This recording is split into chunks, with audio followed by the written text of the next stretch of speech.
ya, aparat yang punya kewenangan tidak boleh seperti itu, dan itu harus ditindak tegas. Guru SD Negeri 4 Baito, Supriyani bakal menuntut balik pihak-pihak yang diduga melakukan kriminalisasi terhadap kasusnya hingga permintaan uang damai oleh polisi di Kabupaten Konawe Selatan, Sulawesi Tenggara, Sultra. Andre menerangkan Supriyani akan melayangkan tuntutan balik setelah majelis hakim memutuskan vonis atas kasus dugaan kekerasan terhadap anak polisi, sehingga menjadikan dia sebagai terdakwa.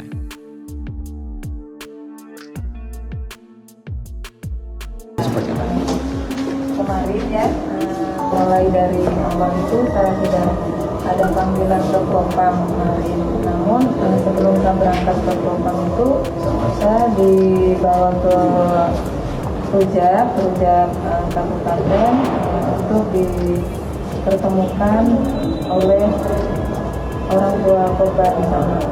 Sehingga kalau damai dalam konteks sosial saling memaafkan tidak ada soal, tapi kalau damai dalam konteks hukum itu tentunya tidak bisa kita laksanakan. Kita ingin proses yang sudah berjalan ini kita lalui, kita masing-masing pembuktian, dan kita akan buktikan siapa yang sesungguhnya bersalah.